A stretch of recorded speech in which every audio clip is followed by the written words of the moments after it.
Let's move on now and get Alfred Kemapabo of the Secretary General of IYC. What's going on with this NDDC, the back and forth? How do they get past all of this and bring actual development and allow this agency and ministry achieve the purpose for which it was set up? Thank you for coming on, Mr. Kemapabo, today on the program. So this is not new to you. You heard all of this previously. What is your thinking just listening to all of this going back and forth? Firstly, for us over here in the Niger Delta, especially to critical minds, this whole thing is a bunch of shame to all of us. We're not proud of it at all. But let us also tell you that the federal government cannot excuse herself from this shame that is put on the people of the Niger Delta.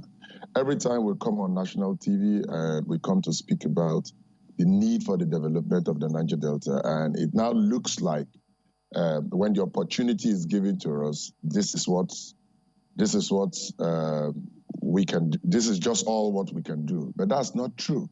Firstly, the appointees into the NDDC are responsibilities of the president to appoint. So it's the president and the presidency that has appointed people with this amount of incapacity into the board. Secondly, let me further state this.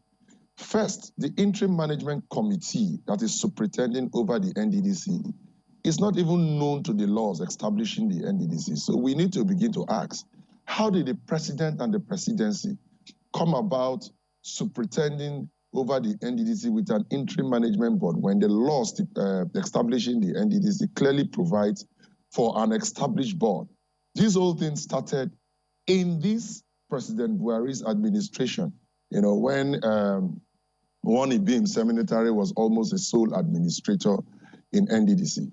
So you cannot take away the fact that the corruption starts from the presidency and extends to her proxies that she uses in the Niger Delta. Because number one, you now begin to ask that why would any president or any presidency deploy an interim management committee that is not known to law and substitute that substitute an established board, a board that can be established over it. Now, don't forget that I was in your studio and we discussed how members into the board of NDDC had been nominated and cleared by the Senate, but there were teething problems of the inappropriate positioning of the board members, and all we expected for them to do was to clear them or appropriately position them and clear them. But they were bent on forcing on us an interim management committee. In other words, respectfully, but this is true, as if they wanted to deploy their puppets over us so that they can continue to siphon money from the Niger Delta Development Commission to areas that are not of the interest of the Niger Delta people. So that is just what has happened. As much as it's a shame, it's a bigger shame to the president and the presidency who has gone about these duties unlawfully. Secondly, let me also tell you, like the other speaker said, the laws establishing the Niger Delta Development Commission does not say that it has to be supervised by the Ministry of Niger Delta. After all, the Ministry of Niger Delta was established far after the Niger Delta Development Commission was also established. The Niger Delta Development Commission was established as an interventionist agency to be supervised directly from the presidency and not under any ministry. Go into the fiscal analysis of it. I came in your studio and I told you, I said, the budget of the Ministry of the Niger Delta is just about 24 billion naira, but the budget of the Niger Delta Development Commission is about 100 billion naira. Where on earth do you see the mandating of a 24 tons to tow about 100 tons? It doesn't happen anywhere. It is an orchestrated plan by the presidency to blackmail all of us, as if in the Niger Delta we don't have competent hands and we cannot run our institutions, as if all of us are criminals and we don't care about our institutions. It is not true. Don't forget that we gave up lives, we gave up properties. People died in their numbers. Let me come and ask you. Delta is okay, just hang on a minute. Now, well, the thing is, look, there will always be different perspective about some of the things that are going on, but facts will be facts.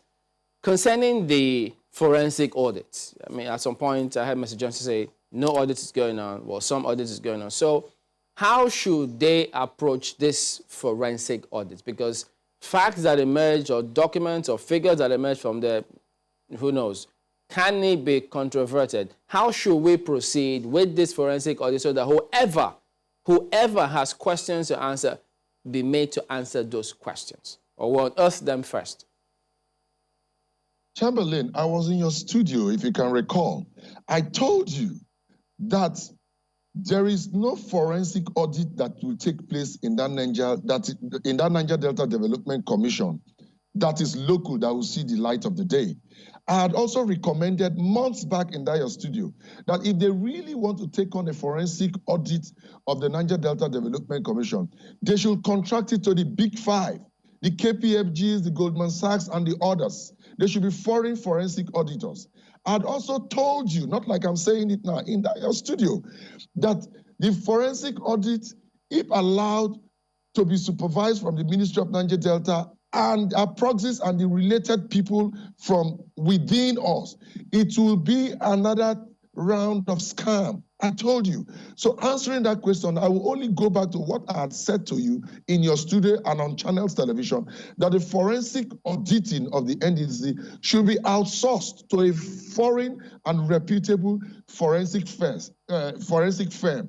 That does not mean it will come out 100% because they also have their flaws, but at least they will be more accountable than these local proxies who are contracted forensic audits to further perpetuate forensic corruption. Well, I guess maybe the presidency may have gone ahead of you on that one, because from reports that we heard since November of last year, they are talking to some of these auditing firms that you referenced. Well, the question that I'd like to ask you is that, you know, the NDDC, since 2000, when it started, and of course the law stipulates that the member states, the 9 member states, should rotate the chairmanship. And since that time until now, with all kinds of things, all kinds of reports have gone back and forth about sleaze in the Niger Delta. For you and the IYC, how far back does this date? We've heard Mr. Johnson's perspective on that, picking documents here and there, but for you, how far back does that sleaze go? You see, we have said that one of the biggest problems of the NDDC is the over-politicization of the NDDC. The NDDC has always been a tool for political funding. Any person who wants to be governor, you lash on the NDDC. Any person who wants to conduct the expropriation of our funds to the disadvantage of the region is the NDDC. So it's as far back as it's even been created. But you see, its root stems from the corruption in the Nigerian state. But that is not the point. The point is that we can get it right. And so that is why we requested that the presidency should deploy enough time and enough will from the presidency to appoint people of reputable character, possibly people from the extraction of the pool of people who fought for the emancipation of the Niger Delta, the development of the Niger Delta, some of whom even gave up their lives for the creation of the Niger Delta and their time. Some of these people who fought for this creation are still alive. Fetch it from their pool. Also fetch from the professional pool of people from the Niger Delta. Let me tell you this. The federal government at every point in time is technically and tactically undermining the people of the Niger Delta. It is only in the conversation concerning the Niger Delta that the federal government only engages either old people who have their relevance in their old age or only militants. Who told you that here in the Niger Delta, we don't have our graduates from the Oxbridges, the Harvards, the LSEs, the Manchesters, the John Hopkins, and the best of the schools, the UNILAGs, the University of Ibadan, and the University of Calabar? Who told you we don't have them in the Niger Delta? But at every point in time that the case in the Niger Delta comes out, the federal government is always good at engaging militants or people who may not do these jobs. The federal government is always concentrating on when it comes to the issues of the Niger Delta, they always want to have chariots lead horses in the Niger Delta. This is not just peculiar to the NDDC. Look at what is happening in the Amnesty Office. The Amnesty Office too, the presidency will always deploy people who have incapacity, who have no knowledge of the operations of the Niger Delta, who have no knowledge of the struggles of the Niger Delta, who have no touch with our people, either because they were their classmates in the Nigerian Defense Academy, or they were their tutors in Kuru or wherever. That is what they usually do. Look at what is happening even in the presidency has deployed acting people of northern extraction to superintend over it. Let me ask you this, because, pardon me, if I could, quote or paraphrase Senator Abe at some point, I think I remember him saying on the floor of the Senate that in this country, if you're not violent or be forceful about saying or carrying out certain things, that you will not be listened to. And he thought that that is something that needs to be corrected in this country, that those who seem to be gentle, going about things in that way, may not necessarily get to be heard. So to that extent, perhaps to say it's not just that it's something that's going on in the Niger Delta. He was talking largely about what he see or has seen happen in the country, but specifically about those who have been appointed to head those positions. They're Niger Deltans. So the president, what more can the government do year on year? I mean, one administration to the other. Isn't it time, you think, that the people of the region, if they find out some appointments have been made and those people are not suitable to be in those positions, they need to change their strategy and let the authorities know that certain persons don't or are not qualified, or they're not happy with their appointment on those people, even though, look, they'll always consider political considerations, as it were. I completely agree with you. Like in this particular case we're talking about, we objected the superintending of the Niger Delta Development Commission by an interim management committee that is not known to law. So what we are even saying is that they are not doing due diligence with respect to the appointment of the people in terms of content of character and qualification when they are deploying them to superintend over the Niger Delta. But I dare to say, because of the impunity as expressed over the years by the federal government to make all of us look like we are criminals, they have graduated from due diligently appointing people to even abusing the institution. That's what I'm saying. The interim management committee superintending over the Niger Delta Development Commission is not known to law.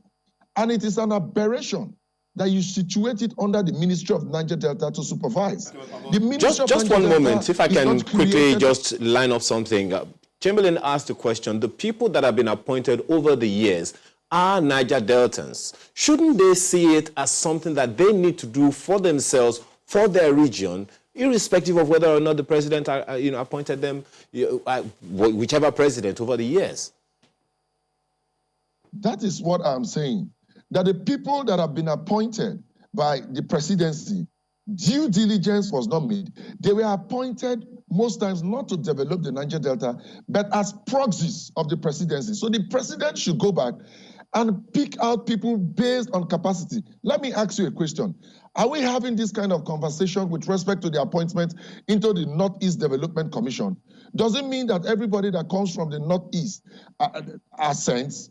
So when it comes to those kind of interventionist agencies, they take their time. Let me also ask you, the country will say the president is the Minister of Petroleum. They only appoint Minister of State for Petroleum. So when it comes to the Niger Delta, that is situated by law to be superintended over the president. Why is he outsourcing it?